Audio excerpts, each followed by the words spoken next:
반갑습니다. 지난주에 부활절 예배를 드렸죠.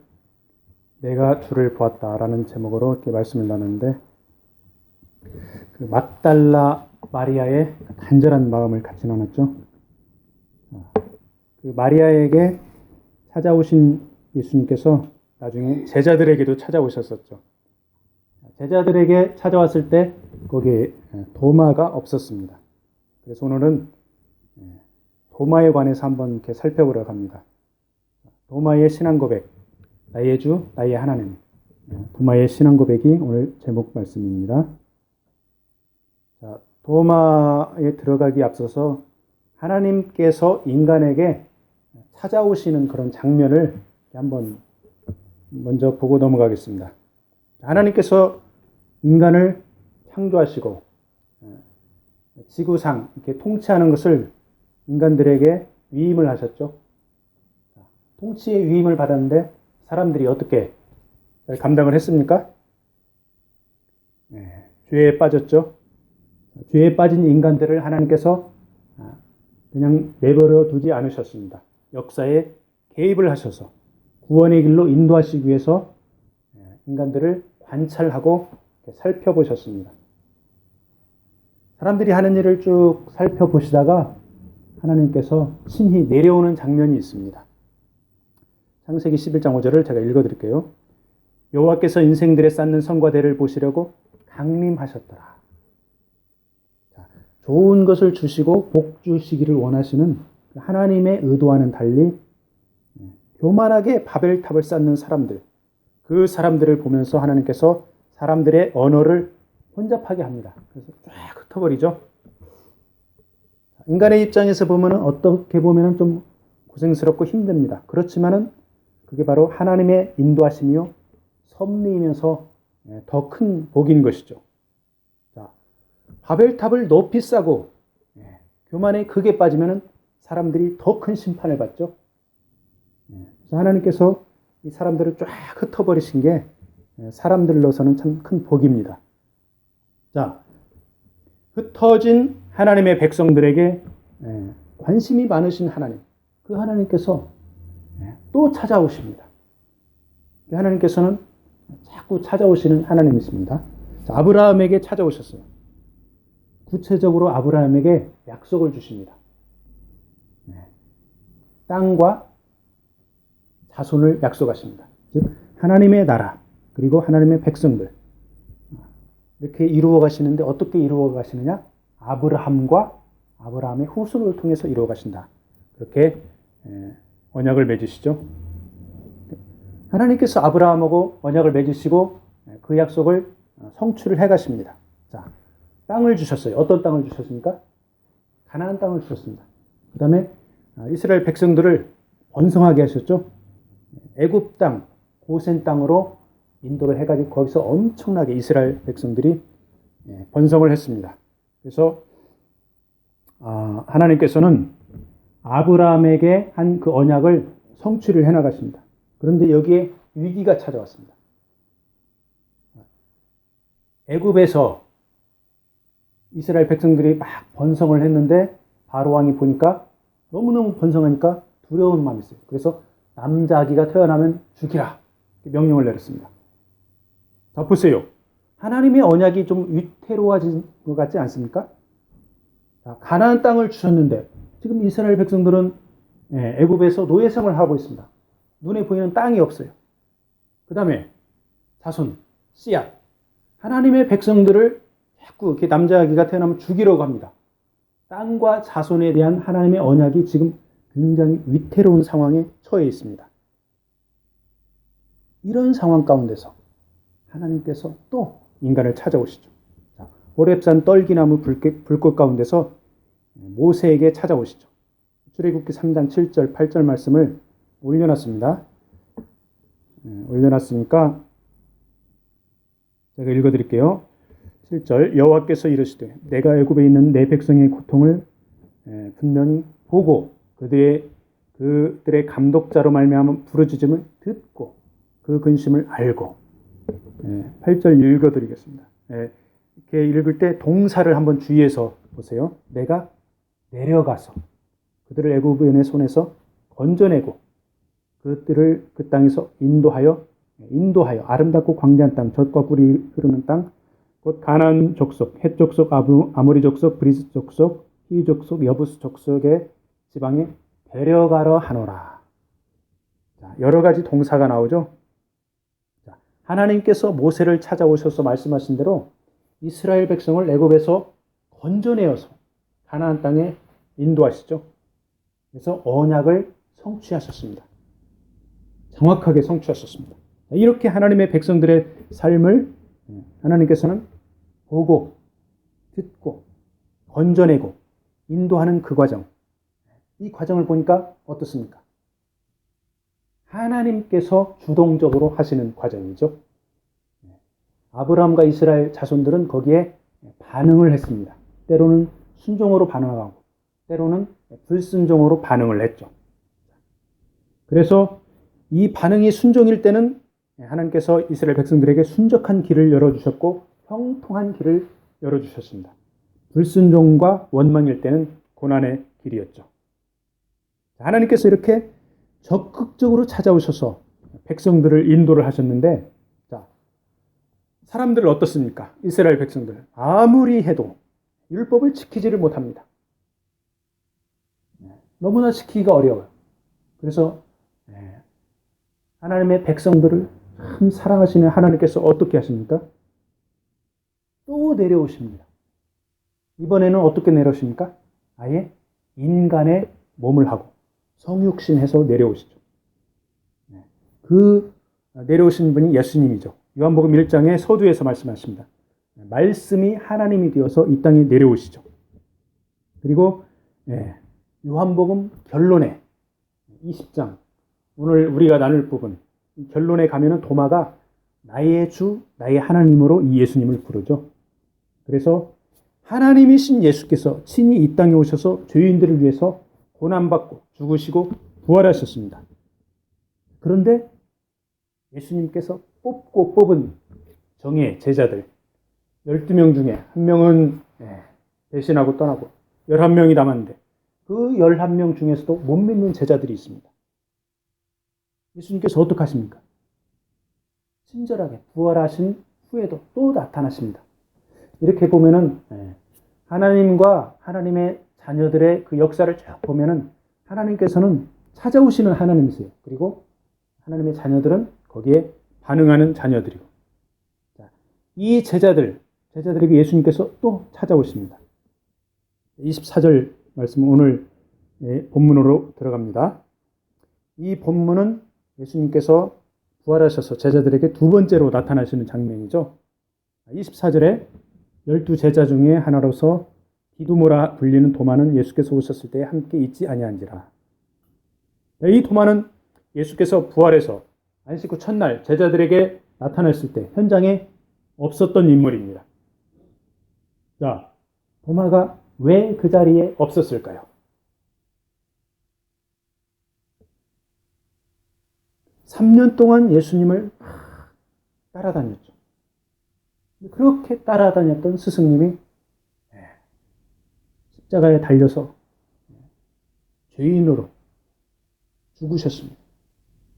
너무너무 허탈합니다, 이 도마는. 그래서 절망감에 빠져가지고 고독하게 혼자 있지 않았을까, 이런 생각을 한번 해봅니다. 이제 도마의 모든 소망이 사라지고 세상이 허무해졌습니다. 도마는 한때 죽기까지 주님을 따르기로 각오한 그런 제자였습니다. 요한복음 그 11장에 보면은 예수님께서 이제 죽은 나사로를 살리려고 유대 땅 베다니로 가는 그런 장면이 나옵니다. 그래서 나사로한테 가자 했을 때 다른 제자들이 뭐라고 합니까? 유대 땅으로 가면은 저 유대인들이 돌로 쳐 죽이려고 합니다. 그런데 그 무서운 동네에 다시 가시려 합니까? 제자들이 이렇게 말을 했어요. 그때 이 도마라는 제자는 뭐라고 했냐면, 우리도 주와 함께 죽으러 가자, 이렇게 단호하게 다른 제자들에게 말했던 그런 사람이 바로 이 도마였습니다. 그래서 도마의 마음은 간절하게 주님을 위하고 충성하는 마음, 그런 마음으로 따랐죠.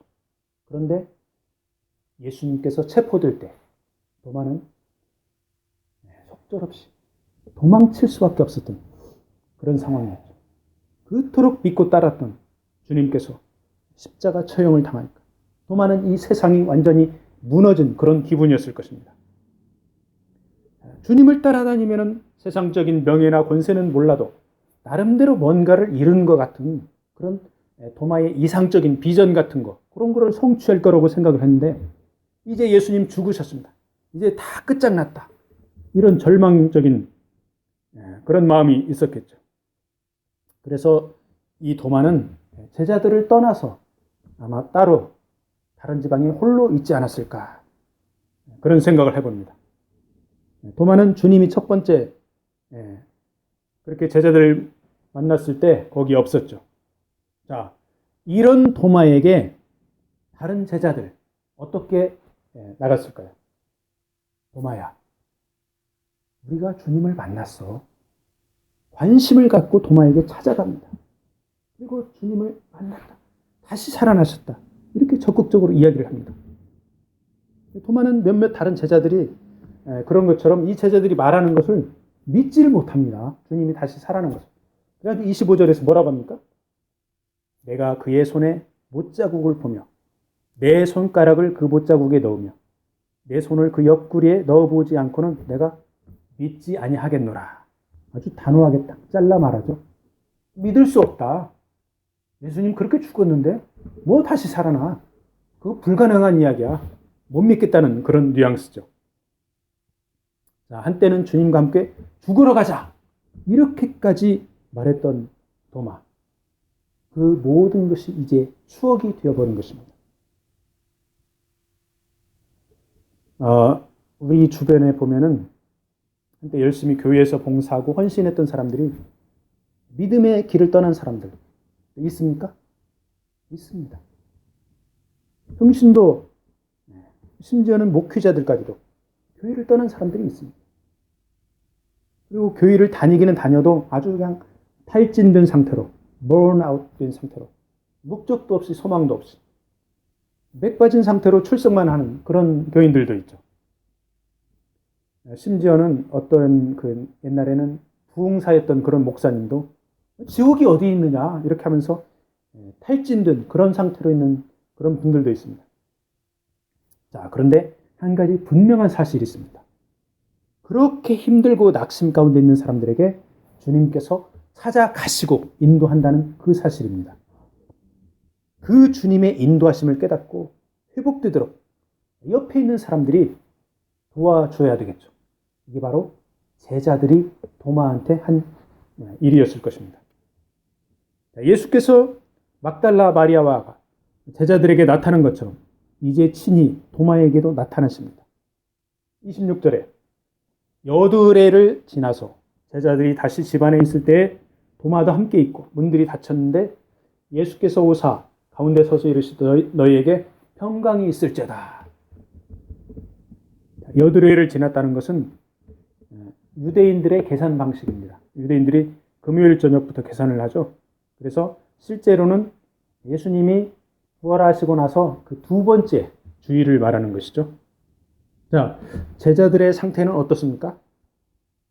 부활하신 주님을 만났는데 아직도 유대인들이 두렵습니다. 찾아와서 죽일까 두렵습니다. 그래서 문을 닫아 걸고 있죠. 이때는 도마도 다른 제자와 함께 있었는데 예수께서 그 자리에 찾아오신 것입니다. 그리고 그 제자들에게 다시 한번 예수님께서 평강이 있을지어다 하면서 하나님의 샬롬을 선포하십니다.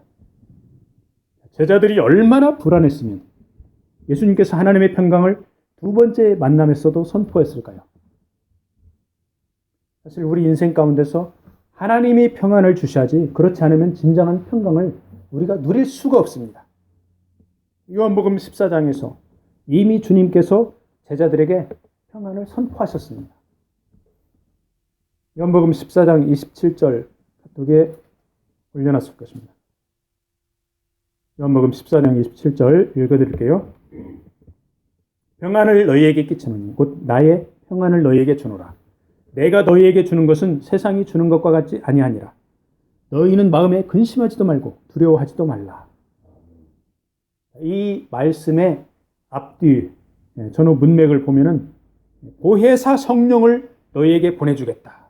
그래서 세상이 줄 수 없는 참된 기쁨과 평강을 하나님의 통치 가운데 얻을 수 있다. 그런 말씀이죠. 그리고 요한복음 16장 33절에서도 평안을 선포하십니다. 이것을 너희에게 이르는 것은 너희로 내 안에서 평안을 누리게 하려 함이라. 세상에서는 너희가 환난을 당하나 담대하라. 내가 세상을 이겼노라. 이렇게 말씀하시죠.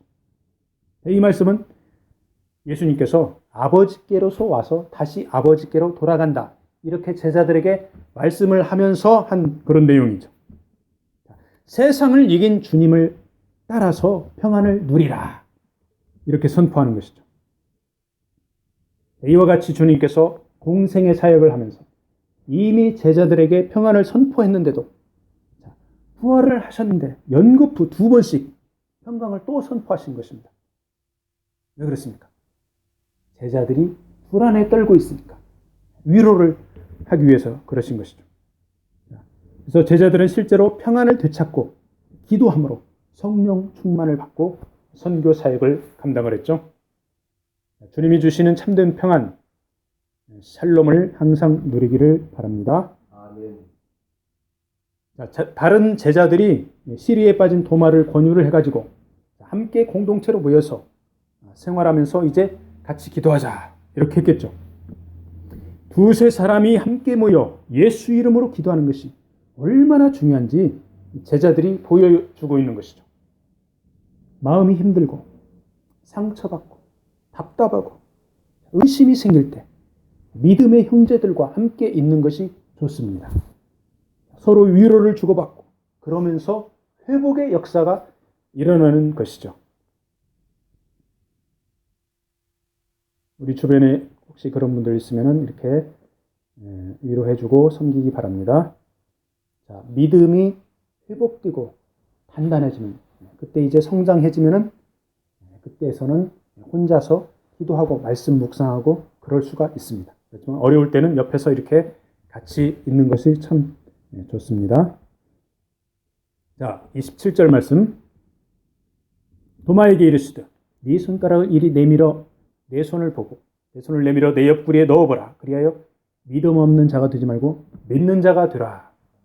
예수님께서 말씀하십니다. 자, 예수님께서 말씀하시는데 거기에 있는 여러 제자들 중에서 도마에게 꼭 집어서 말씀하시죠. 네 손가락을 이리 내밀어 내 손을 보고 내 손을 내밀어 내 옆구리에 넣어보라. 그래야 믿음 없는 자가 되지 말고 믿는 자가 되라. 이렇게 도마에게 말씀하시는데 도마의 심정이 어떻습니까? 놀라서 까무라칠 지경입니다. 왜 이렇게 도마가 놀랐습니까? 죽으신 주님이 다시 살아나신 게 너무나 놀랐습니다. 이게 첫 번째 놀란 거고 또 두 번째로는 도마가 제자들한테 한 말을 정확히 예수님께서 다시 도마에게 되돌려 주고 있죠. 그러니까 도마는 놀라서 까무라칠 지경입니다. 자, 애굽에서 고난 가운데 신음하는 백성들을 보고 친히 내려오신 하나님이 도마는 물론 우리의 일거수, 일투족을 모두 알고 계십니다.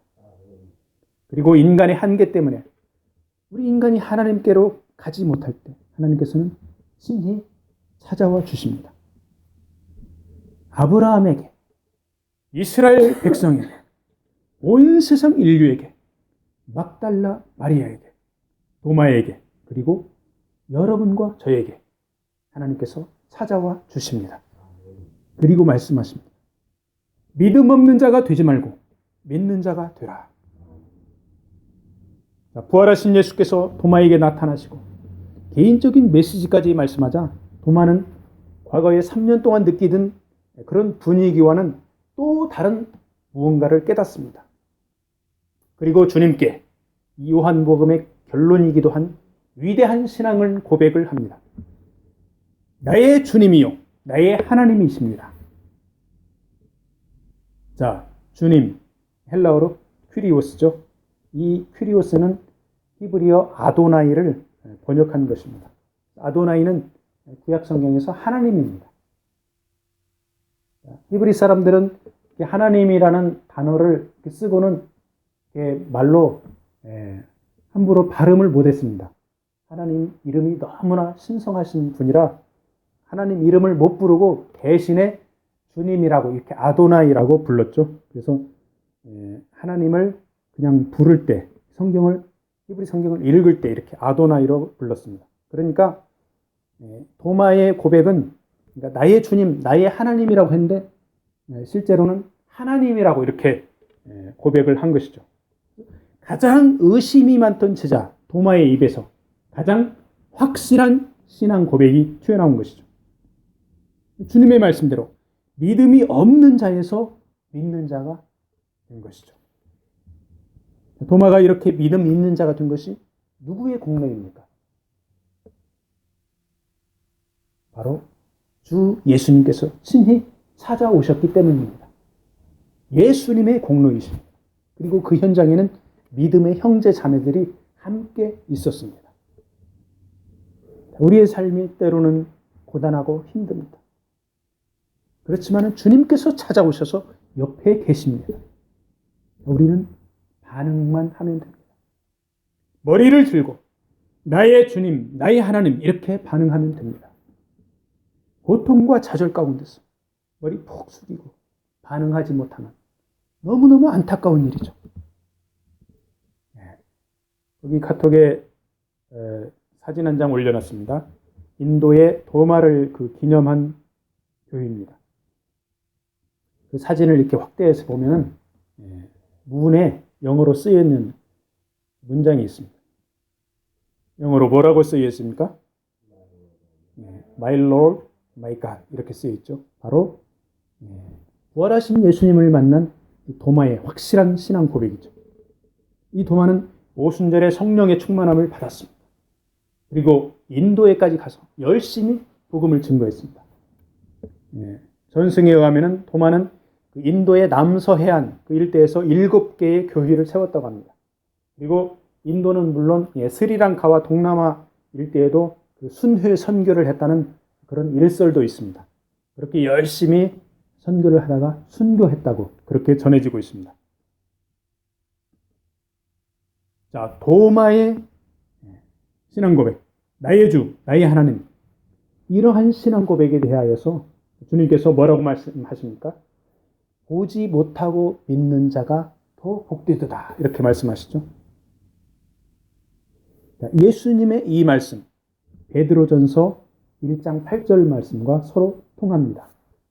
카톡에 베드로전서 1장 8절 말씀 올려놨습니다. 예수를 너희가 보지 못하였으나 사랑하는도다. 이제도 보지 못하나 믿고 말할 수 없는 영광스러운 즐거움으로 기뻐하니. 이렇게 베드로가 기록을 하고 있죠. 자, 베드로나 도마, 예수님의 제자들, 부활하신 주님을 만나봤습니다. 그런데 이 사도들의 전도를 받고 새로 믿은 사람들은 어떻습니까? 예수님을 만나지 못했죠. 그런데도 예수님을 믿고 예수님을 사랑하고 있는 것이죠. 이것은 바로 사도들이 전한 복음이 바로 예수 그리스도이기 때문입니다. 말씀이 육신이 되어 이 세상에 오셨고 구속 사역을 완성하고 승천하셨는데 그 예수님께서 성령을 보내주셔서 말씀 가운데서 주님을 만나는 것이죠. 그래서 성령의 감동을 받고 주님을 믿고 사랑하는 것이죠. 그리고 세상에서 느낄 수 없는 영광스러운 즐거움에 동참하는 것이죠. 여기에 있는 우리들도 아무도 예수 그리스도를 실제로 만나보지 못했습니다. 그런데 우리들은 만나보지 못한 그 예수님을 우리는 알고 믿고 있습니다. 그리고 말씀 가운데서 하나님의 크신 경륜을 깨닫고 성령의 내주하심과 인도하심을 믿고 의지를 하고 있죠. 얼마나 복된 일입니까? 예수님의 말씀 문자 그대로 하면 우리는 도마보다도 더 복된 사람들이에요. 예수님을 못 보고도 믿고 있으니까요. 적어도 이론상으로는 그렇죠. 자, 그런데 도마는 믿은 예수님을 철저히 의지하면서 사역을 했죠. 자, 우리가 믿는 예수님을 우리는 얼마나 의지하고 있습니까? 나의 주님, 나의 하나님이란 이 고백에는 삶의 모든 영역을 하나님께 맡긴다는 것을 포함하고 있죠. 우리의 마음과 전 존재를, 삶의 모든 순간을 주님께 드려서 진정한 하나님 나라의 백성이 되기를 축복합니다. 말씀을 마무리하겠습니다. 자, 나의 주, 나의 하나님은 어떤 분입니까? 출애굽기 3장 7절, 8절 말씀 아까 나누었죠?